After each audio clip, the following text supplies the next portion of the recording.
So I gather from your two godfathers here that you might be a militant like me. Good for you, Ginger.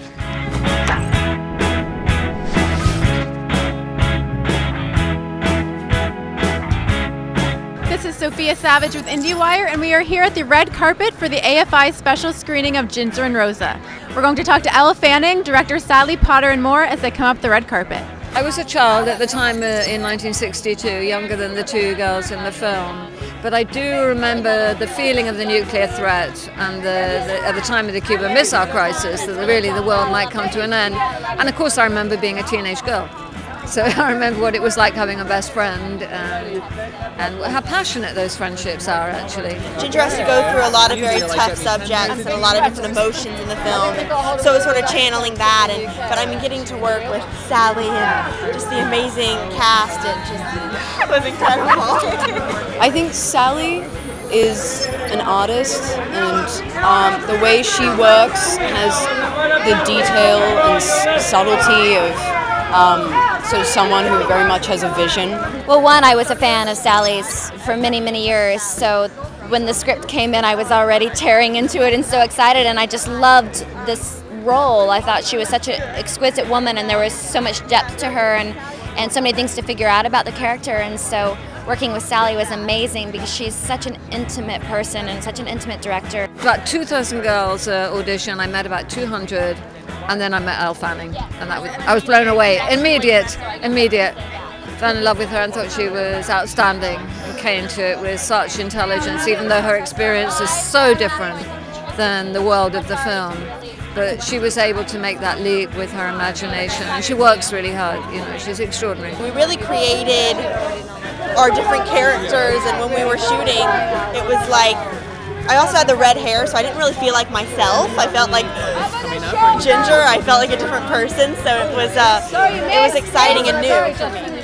I always start with relationships, just what the two girls' relationship was, because I think in the end, relationships, they have a context, but it's like that connection that is timeless, and so I was really interested in that, and to create that relationship with Elle for my character specifically. I loved this because it was a completely different side of the 1960s. I mean, the difference of being in this sort of like working class bohemian lifestyle in London compared to corporate Manhattan was incredibly different. And so for me, it was great to just sort of do research on a whole different level and on a whole different flip side. Do you have any other projects that you've recently done or that you're...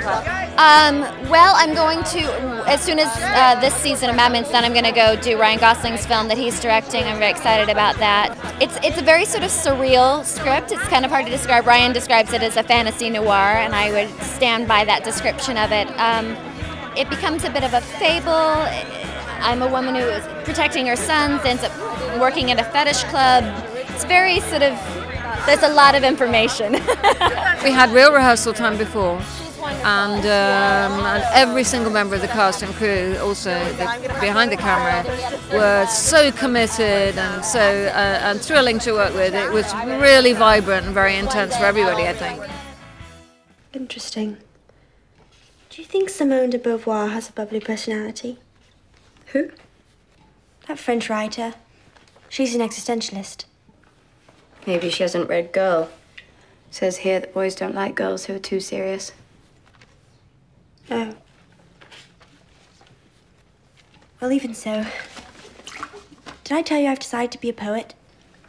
Thought you were already. Do you think they're shrunk enough yet?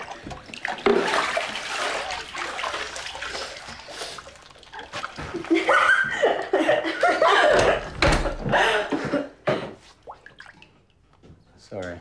Hit the red carpet at AFI FEST 2012 with Indiewire.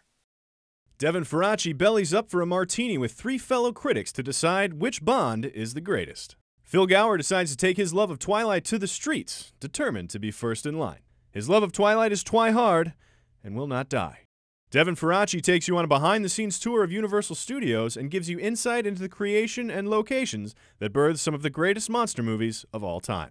J.B. Smoove and his buddy Garfield give us the lowdown on the new Robert Zemeckis film Flight, even though they haven't seen it. Wreck-It Ralph's John C. Reilly, Jane Lynch, Jack McBrayer, and director Rich Moore get put through the ringer by Jesse Miller.